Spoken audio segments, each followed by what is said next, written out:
नमस्कार, good morning.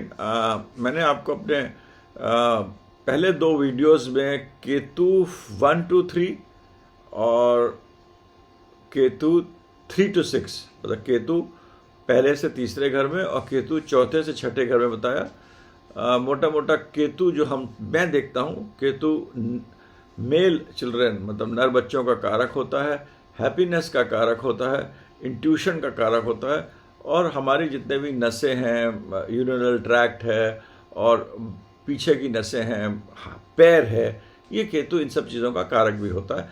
ये इसको मैं रिवाइव करते हुए मैं आपको केतु अब आपको छठे घर में केतु सातवें घर में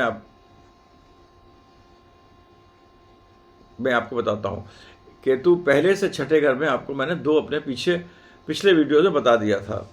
जो केतु सातवें घर में सदैव अच्छा मैंने देखा है। केतु सातवें घर में आपके धन के लिए बहुत अच्छा है। केतु सातवें घर में अच्छा होने के लिए बुध और शुक्र का होना भी बहुत ठीक होना चाहिए। हालांकि केतु चंद्रमा मंगल से दुश्मनी रखता है और बुध से दुश्मनी और दोस्ती डिपेंड करता है सिचुएशन पे। तो केतु जो है वो बुध और शुक्र अगर आपके ठीक हैं तो केतु उतना ही अच्छा रिजल्ट देगा। और केतु यहाँ पर हरदम डिपेंडेंट रहता है जुपिटर पे, मगर केतु यहाँ आपको धन देगा। आपका जैसे जैसे आपका नर बच्चा होगा, जैसे उसकी आयु बढ़ती जाएगी, आपका धन उससे 4 गुना बढ़ता जाएगा। अगर आपको 1 रुपया है, जैसे उसकी आयु जब 12 साल होगी तो उसका आपको 48 रुपये होगा। तो केतु जो है वो आपको धन की देता है। 24 साल से आपकी उन्नति शुरू होती है, काम शुरू करना औसत आदमी शुरू करता है। 34 साल तक आदमी जो है अपने जितने भी मतलब ओपोनेंट्स होते हैं या सामने वाले होते हैं उनका नाश कर देता है, आगे बढ़ता है। और केतु सातवें घर में आपको न्यूनतम रूप से आपको बच्चा देगा।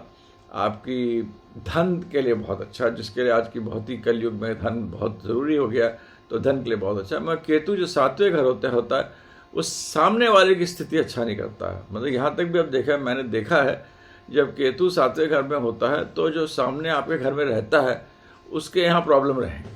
तो सातवां घर हमारा वाइफ का घर भी होता है। केतु हमारा जो हमारे ऑपोजिट है, जो हमारे साथ रहती हैं, हम मेल हैं वो फीमेल हैं, तो वो भी एक ऑपोजिट है। तो शादीशुदा ज़िंदगी के लिए केतु कोई अच्छा नहीं होता है। तरह तरह के पत्थर बरसाता रहेगा। मतलब शादीशुदा मैरिड लाइफ के लिए it is ups and down, all kinds of issues may come here and there. Happiness भी आएगी, डिपेंड करता है जुपिटर पे, मगर मैरिड लाइफ के लिए बहुत अच्छा नहीं होता है, डिलेड मैरिज कर सकता है। तो ये रहा मोटा मोटा जो मेरी आपको एक चीज़ें हैं जो कि हरदम सही होंगी केतु सातवें घर में। इसके बारे में ये मेरा अपना एक्सपीरियंस है। सेकेंड है केतु आठवें घर में। केतु आठवें घर में इंट्यूशन पावर आपकी बहुत बढ़ा देता है। केतु आठवें घर में जब रहे, उसके साथ कोई प्लैनेट नहीं है, तो हम राहु को दूसरे घर में चुप मानते हैं। मतलब वो राहु दूसरे घर में कोई अपवाद या नेगेटिविटी नहीं फैलाता है। केतु आठवें घर में अच्छा होता है इंट्यूशन के लिए। आपको पता लग जाएगा कि आपके आगे क्या होने वाला है। केतु आठवें घर में जब खराब होगा तो अपनी संकेत भी देता है कि कोई भी कुत्ता आपके छत पे रो रहा हो तो एक तरह का एक संकेत है कि आपके पास कुछ खराब होने वाला है। केतु आठवें घर में धन के लिए अच्छा होता है। केतु आठवें घर में होने के लिए 2-3 चीज़ें मैंने देखी ज़रूरी है जो नहीं होना चाहिए। वो ये है कि मंगल जो है वो आपके छठे घर में ना हो, 12वें घर में ना हो, बुध दूसरे घर में ना हो। तो मतलब केतु से ये आप समझ लीजिए छठा और आठवां एक दूसरे से बात करते हैं। हमने हरदम देखा है इनमें एक घनिष्ठ रिलेशनशिप होता है छठे और आठवें घर में। सिमिलरली जो दूसरा घर होता है, 12वां घर होता है, वो भी एक दूसरे में एक रिलेशनशिप रखते हैं। और छठा और दूसरा घर में रिलेशनशिप होता है। मतलब दूसरा घर जो है वो छठे घर से मतलब छठे घर को प्रभावित करता है। तो दूसरे घर में जो भी प्लैनेट होगा वो छठे घर को प्रभावित करेगा, छठे घर का प्लैनेट जो होगा वो आठवें को प्रभावित करेगा, 12वें घर का प्लैनेट होगा वो दूसरे घर को प्रभावित करता है। तो ये एक आपको समझना चाहिए कि ये एक साधु और समाधि की जो प्रक्रिया होती है कि हम सुबह साधु हैं, रात में समाधि में हो जाते हैं, या सुबह समाधि में रहते हैं और रात में साधु बन जाते हैं। ये आपको ये चीज़ ध्यान रखनी चाहिए। और केतु में जब भी आपके छठे घर में मंगल हो या आपका गुरु हो तो वो आपको थोड़ा सा परेशानी देगा। मंगल और चंद्रमा ज़्यादा परेशानी देते हैं केतु। जब केतु और अगर मंगल एक साथ हों तो अच्छा नहीं होता है। केतु और मंगल एक साथ होने से भाई में प्रॉब्लम होगा, आपके जो बच्चे होंगे, जो आपके छोटा भाई होगा। मंगल जब भी आठवें घर में होगा, ये एक थंब रूल है, ये इससे थोड़ा अलग से बात कर रहा हूँ। मंगल जब भी आठवें घर में होगा तो छोटे वाले भाई के लिए, अपने से छोटा भाई जो भी हो या बहन हो, उसके लिए वो अच्छा रिजल्ट कभी नहीं देता, स्पेशली ब्रदर के लिए। मंगल आठवें घर में होगा तो भाई के लिए अच्छा नहीं होता है। तो चाहे बड़ा हो छोटा, मंगल आठवें घर में जिसके भी हॉरोस्कोप में होगा उसके भाई की स्थिति ठीक नहीं रहती है, मगर वो अलग बात है। केतु और मंगल भी अच्छे रिजल्ट्स नहीं देते हैं। आपको जितनी चीज़ें हमने पॉजिटिव बताई है वो नेगेटिव देंगे, धन का नाश करेंगे, दुश्मनों की वृद्धि करेंगे, आपका चालाकी से पैसा जाएगा, ये सब होगा। केतु आठवें घर में जो अकेला होता है तो बहुत अच्छा होगा, आपको धन भी देगा, आपको खुशियाँ भी देगा, और सबसे बड़ी चीज़ है इंट्यूशन पावर देगा। और आपकी जो लॉन्जिविटी है, लोग कहते हैं केतु लॉन्जिविटी को प्रोटेक्ट नहीं करता है। मेरे हिसाब से मैंने देखा है केतु जब भी आठवें घर में होगा, आदमी 72 साल 70-72 साल के ऊपर तो जिएगा, उसके ऊपर कितने भी जिए वो जिएगा ही। तो ये एक मैंने बहुत हॉरोस्कोप से देखा है, उसमें ऐसा ही है, तो इसको भी आप आजमाइए। इसके बाद हम चलते हैं केतु नवे घर में। केतु नवे घर में बहुत अच्छा है। केतु नवे घर में संतति के लिए और अकेला हो, केतु नवे घर में अकेला हो बहुत अच्छा है, संतति के लिए अच्छा होता है। जो भी आदमी होगा वो अपने माता पिता के प्रति बहुत ही प्रेम व्यवहार रखेगा, विश्वास रखेगा। और केतु नवे घर में आपको धन तो नहीं देगा, बट आपको बहुत धन नहीं देगा, वो इतना देगा कि आप आराम से रह सकते हैं। आपको फॉर्च्यूनेट बनाता है, आपके बच्चों को वेल प्लेस बनाता है, और आपको आगे बढ़ने का बहुत मौका भी देता है। मगर केतु उतना ही अच्छे रिजल्ट देगा जितना गुरु होगा। केतु 9th में है, अगर गुरु चौथे घर में हो गया तो आपस में ये भिड़ जाते हैं, केतु 6-8वां रिलेशनशिप बन जाता है। तो एग्जाम्पल बता रहा हूँ, केतु कमज़ोर हो जाता है। केतु के जो सबसे बड़े दुश्मन हैं वो चंद्रमा और मंगल हैं। केतु के अगर दूसरे और 12वें घर में, मतलब 8वें घर में या 10वें घर में चंद्रमा या मंगल हों तो वो अच्छे रिजल्ट्स नहीं देते हैं। They do not give good results and problems फिर कर रहे हैं। जो मैंने पॉजिटिव चीज़ें उनको नेगेटिव कर देते हैं।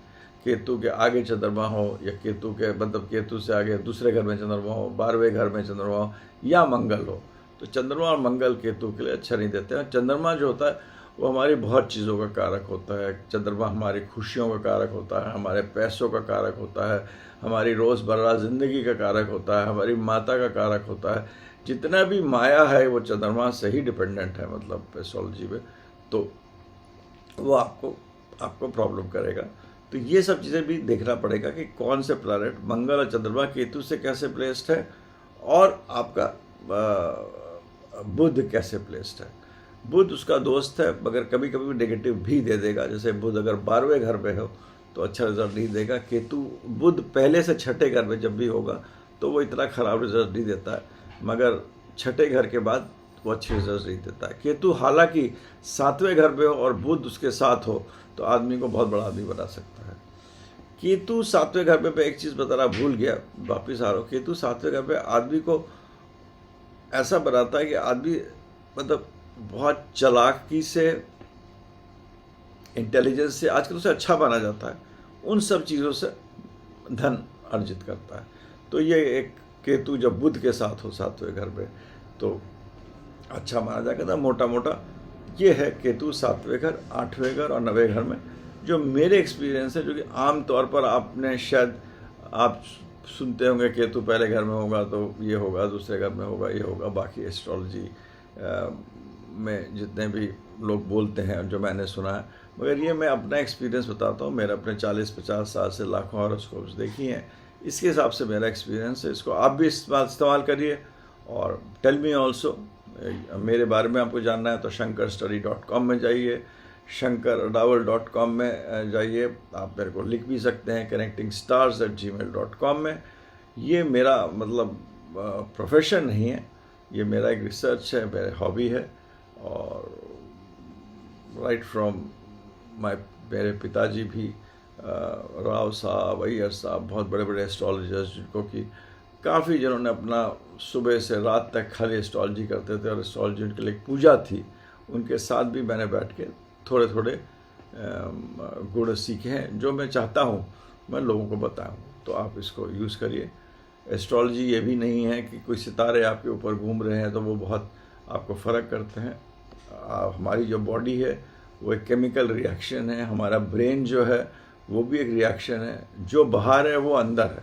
तो जितने भी प्लैनेट्स हैं वो सब आपके दिमाग के अंदर हैं, जो डिपेंड करता है कि आपके जो लोग हैं पुरले, मतलब जो आपके फादर ग्रैंडफादर, उनसे क्या आप लेके आ रहे हैं, आपने क्या कर्म पहले करे हैं, और इस जन्म में भी आपका किस तरह आप अपने किस माँ के पेट से पैदा हो रहे हैं, और बहुत सारी चीज़ें होती हैं जो हम एस्ट्रोलॉजी में देखते हैं। सबसे ज़्यादा आदमी की पर्सनालिटी माँ के पेट में ही बनती है। जब माँ की स्थिति से ही उसकी अंदर की जो बेसिक पर्सनालिटी आदमी की बनती है, उस टाइम माँ के साथ क्या घटित हो रहा। तो बहुत चीज़ें होती हैं जो एस्ट्रोलॉजी में हमें इस तरह से देखना पड़ती हैं, क्योंकि हम नहीं देख पाते, कहीं कहीं हम भूल भी गए हैं वो क्या चीज़ें हैं। ये मैं छोटा सा बोलता रहता हूँ, जो मैंने अपना और रिसर्च कर रहा हूँ उसके बारे में कभी कभी मैं बोलता हूँ। तो इसके साथ मैं अपने वाणी को प्रणाम देता हूँ। केतु 7वां, 8वां, 9वां घर के बारे में बताया है। अगले वीडियो में केतु 10वें, 11वें और 12वें घर में जो प्रिडिक्टिव एस्ट्रोलॉजी से और जो मेरा एक्सपीरियंस है वो मैं आपको बताऊंगा। इसके साथ मैं आपसे अपने वाणी को विराम देता हूँ और बहुत बहुत नमस्कार। Thank you.